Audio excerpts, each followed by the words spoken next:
I am GLP Aquatics, and this is a quick look around the fish room.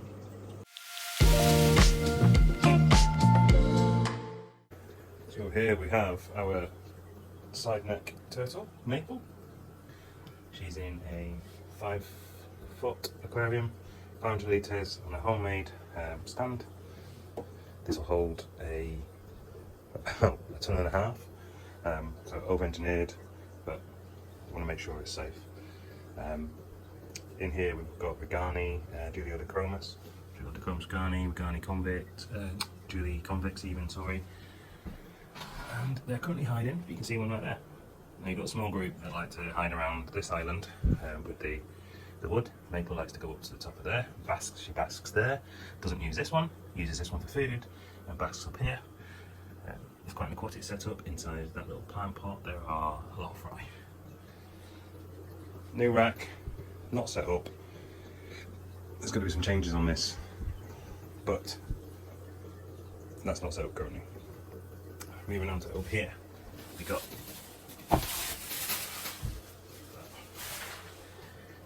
this is the first setup I did for the YouTube channel. Moving on to this 5-foot down here. We've got electric blue cara, and we've got another group of Juliodachromis Regani. Now, the reason why these are in here is because they're getting deeper. Here is a holding tank, currently empty at the moment. It had a cycle filter in it, still has a cycle filter, but it's getting ghost fed, essentially just to try and keep the ammonia levels high, just to make sure that filter's taking over. Over here we have a panda guppy male in there, and that's it, along with a school of pygmy curries, and there's about 10 of them in there, in with ramton snails pink, bladder snails are in there also. Moving over here we have just a shrimp tank and a couple of cull guppies, and another fish that I'll move on to show you, just deformed guppies, deformed fish living there with and they're tiny, so they're not going to disrupt the shrimp colony. We have another aquascape this way. In here we have marlin shrimp, we've got serpi tetra, we've got ember tetras. Yes, it's a little bit too small for the serpis, but there's low numbers in there, heavily planted for its size. Could do with a few more stems at the back. It's not beautiful, but it's functional. I like it and I enjoy it, and that's what it is. Is what it is. Over here we've got some golden cantalfish, some Vercatus rainbow fish, there are a couple of blue shrimp in here. We've got some nerite snails, these are the onion type. We've got a couple of bladder snails in there, they like to get in everywhere. And you won't see them, but we've got some sparkling gourami in there as well. And there's one of the shrimps I told you about. Moving on up, it's very messy in here. So we've got in here, these are the Tycho Merry Widows. These are dwarf Merry Widows, another common name for them. And these, Felistis Tycho, I cannot pronounce that for the sake of my life. We've got some fantastic yellow shrimp in here. Now I started off with some very low quality yellow shrimp, and I've really built these up through the culling process. This is about, I want to say that one there is probably about 4th generation. You can see down the bottom, whether you can or not, there's a male there. Now, these are tiny fish, but there's something special, and they're coming up to capacity on here. But I really love this tank. It's probably my favourite in the rack, to be honest. Easy, Lindophilia, a few Java ferns. Not doing the greatest. Could do a bit more plant food in here. There's some guppy grass that just grows really easily, and I forget what this is, but it's a type of carpeting plant, and actually it's doing well and it's doing okay. It's not flourishing as it would do in a CO2 injected tank. We've got some Christmas moss in there, also having the next tank over. It's doing really well in there. It just helps purify everything. Yeah, I like this tank. Moving on anyway. We have the guppy breeding tank, along with what was a little bit of a. So this was a little experiment to try and gain some blue jelly neocaridinus in this one. So I tried to put a couple of blue lilies in here. The reds have come through with the next generation. That's happened. Something I need to concentrate more on, but yeah, I'm trying to be as quick as I can. I'm showing you around. In this tank here, you'll struggle to see him. I believe it's him. It's quite bright, but we've got a climbing perch in here, or an ornate perch. Now, put these round swamp snails in to try and do well with try and transfer him onto this fish onto live foods, but he's not really accepting live foods, and it's just sticking to only not really accepting flake foods. So it just wants live food. Glassworm, brine shrimp, or Artemia, Daphnia, tubiflex, blackworm. He'll eat all that, but he won't eat flake food. No matter how much flake I put in, he just sits at the bottom of the tank somewhere, and that's it. So he'll be hiding behind that ridge, comes out and hides under there, and he hides behind the filter over there.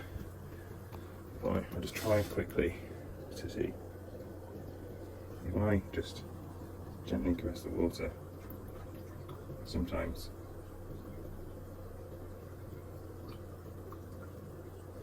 it's enough to get him moving and grooving.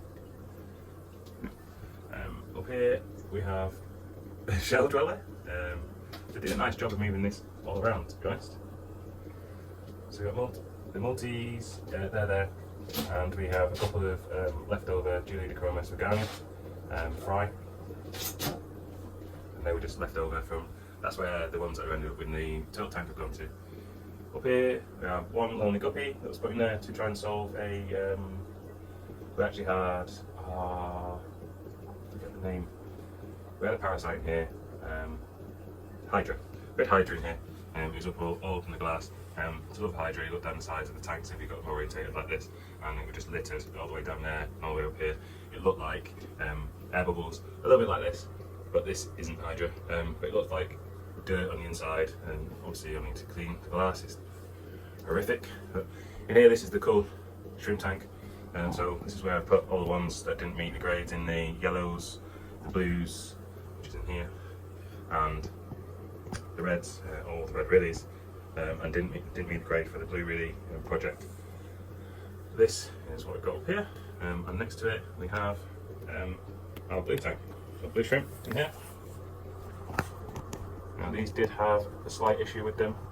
They had Scudarilla japonica, which is like a parasite where on the nose right there, like just in front of their eyes, you'd see little white worms and they'd wriggle. But you get so much of them, and then they end up down here where the gills are. They're just so behind the eyes. Can't really point and show you at the same time. Just about like there, that region. They hide the eggs inside there. But this project up here is to try and get some really dark blues, a little bit like this guy. So that one will possibly get taken out. Maybe not this round because we've got babies already coming through. That one there. But in the next generation, we'll probably take them out. Down here, it's still a really lovely colour, it's not what I'm trying to achieve. Down here we've got this blue, that also would be taken out, not really what I'm looking for. I'm looking for the same colour as what's on the very tip of the end of the tail, all the way through. Now I do have quite a lot that match that description in here, but they're all hiding. This is not an active assassin snail. There we are. That's the fish rack. As I said, this is the first tank that I set up on the YouTube channel. And a bit of a closer look. We'll sign off with Maple. It's my little fish room mascot at the minute. Don't get me wrong, I love all the fish in here. Whole tank, don't get me wrong, there's a lot of improvement to be had in here. This room isn't finished. I don't think there's one tank at all that I wouldn't like to do something to, but it's a lot more difficult to make changes once the tank's been set up, purely because the tank's always fighting to try and find a balance. If you add new fish, In my opinion, you've got to allow the tank time to find its new balance. If you want a new animal, you've got time to find the time, but let the tank find its balance. And this, right here, is a sign of balance. Cloudy water is a sign of balance. The tank is trying to find that balance. There's too much algae, there's too much light. This is present. And hopefully, this tank will find balance. But it's going through quite a bit of a dirty phase at the minute. Unsure whether Maple is taking chunks out of the Velson area, or if her shell is just rubbing up against it like a blade and taking them out. But I think she's stunning, and she's clearly the most intelligent person in this room, myself included. We got some pothos. No, she doesn't come. She doesn't climb out. I've had the water all the way up to the top. She is very aquatic. She likes to stay in there.